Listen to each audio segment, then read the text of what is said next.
नमस्कार।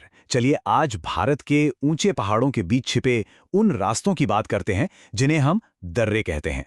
अब देखिए, ये सिर्फ रास्ते नहीं हैं, ये तो वो नसें हैं जिनमें इतिहास, व्यापार और रणनीति का खून बहता है। और इन्हीं ने भारत को वो शक्ल दी है जो आज हमारे सामने है। तो सवाल ये उठता है कि क्या ये बस पहाड़ों के बीच की कोई खाली जगह है या फिर इनकी कहानी कुछ और ही है। आइए आज इन रास्तों के पीछे छिपी गहरी कहानियों को परत दर परत खोलते हैं। असल में ये दर्रे किसी भी इलाके की लाइफलाइन की तरह हैं। ये वो अहम मोड़ हैं जहां बड़े बड़े साम्राज्यों की किस्मत के फैसले हुए, और ये वो चौराहे भी हैं जहां अलग अलग संस्कृतियां एक दूसरे से मिलीं और एक बिल्कुल नया इतिहास बना। इनकी ऊंचाई का अंदाजा लगाने के लिए जरा इस नंबर पर गौर कीजिए। ये लगभग उमलिंगला दर्रे की ऊंचाई है, जहां दुनिया की सबसे ऊंची सड़क बनाई गई है। सोचिए, हम कितनी ज्यादा ऊंचाई और कितने मुश्किल हालात की बात कर रहे हैं। तो चलिए सबसे पहले समय में थोड़ा पीछे चलते हैं और देखते हैं कि कैसे इन दर्रों ने सदियों तक पुराने जमाने के हाईवेज की तरह काम किया, जहां से सिर्फ व्यापारियों के कारवां ही नहीं बल्कि बड़े बड़े साम्राज्य भी गुजरा करते थे।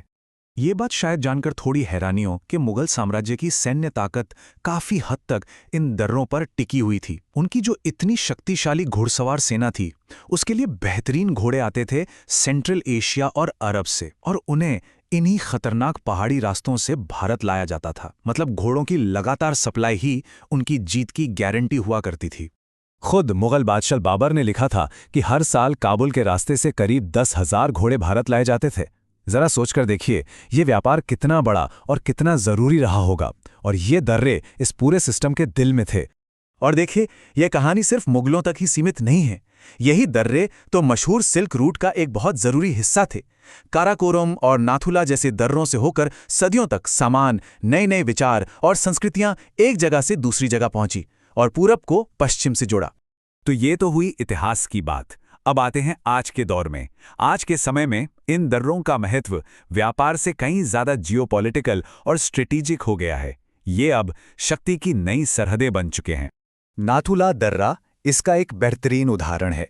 इसे ऐसे समझिए, चीन के लिए यह दर्रा अपने पश्चिमी इलाकों को विकसित करने और पड़ोसियों से रिश्ते बेहतर करने का एक जरिया है। वहीं भारत के लिए यह दर्रा चिकन नेक कहे जाने वाले उस पतले से रास्ते की सुरक्षा के लिहाज से बेहद जरूरी है, जो पूरे नॉर्थ ईस्ट इंडिया को बाकी देश से जोड़ता है। तो देखा कैसे एक ही दर्रा दो देशों के लिए कितने अलग अलग मायने रखता है। इन सीमावर्ती इलाकों को मैनेज करने के लिए भारत में इनर लाइन परमिट या ILP नाम का एक सिस्टम है। इसकी जड़ें ब्रिटिश काल के 1873 के एक रेगुलेशन में है। ये एक तरह का ऑफिशियल डॉक्यूमेंट है जिसकी जरूरत भारतीय नागरिकों को ही कुछ खास बॉर्डर स्टेट्स में एंट्री के लिए पड़ती है। इसका मकसद वहां की संस्कृति और नाजुक इकोलॉजी को बचाए रखना है। फिलहाल ये सिस्टम इन 4 राज्यों में लागू है: अरुणाचल प्रदेश, मणिपुर, मिजोरम और नागालैंड। इससे पता चलता है कि इतिहास के इन दरवाजों का मैनेजमेंट आज भी कितना अहम है।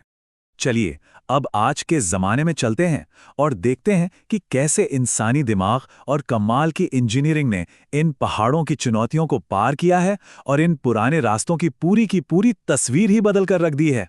सदियों से होता यह था कि रोहतांग जैसे ऊंचे दर्रे सर्दियों में भारी बर्फबारी की वजह से बंद हो जाते थे।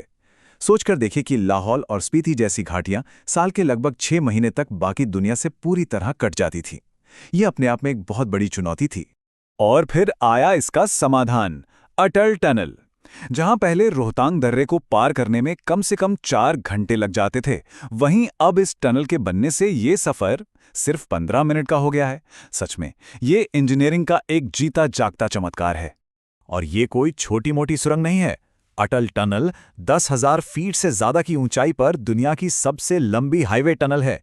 ये इस बात का सबूत है कि इंसान ने इन विशाल पहाड़ों पर काबू पाने के लिए क्या कुछ नहीं कर दिखाया है।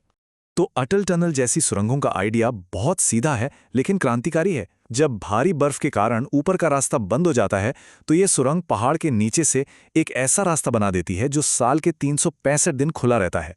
इससे न सिर्फ वहां रहने वाले लोगों को बल्कि सेना को भी हर मौसम में कनेक्टिविटी मिल जाती है। तो हमने देखा कि कैसे हिमालय के ये प्रवेश द्वार समय के साथ साथ बदलते गए हैं।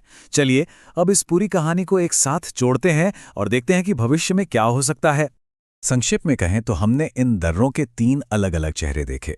इतिहास में ये व्यापार के धमनियों की तरह थे, आज ये जियोपॉलिटिक्स की सीमाओं की तरह हैं और अब इन्हें मॉडर्न इंजीनियरिंग एक नया रूप दे रही है। और ये हमें एक बहुत ही दिलचस्प सवाल पर लाकर छोड़ देता है। जैसे जैसे कंक्रीट और स्टील इन पुराने हवादार दर्रों की जगह ले रहे हैं, हिमालय का भविष्य आखिर कैसा होगा? कनेक्टिविटी की ये जो नई क्रांति हो रही है, ये कौन सी नई आर्थिक, रणनीतिक और सांस्कृतिक सरहदों को जन्म देगी? ये एक ऐसा सवाल है जिसका जवाब हमें आने वाले दशकों में मिलेगा।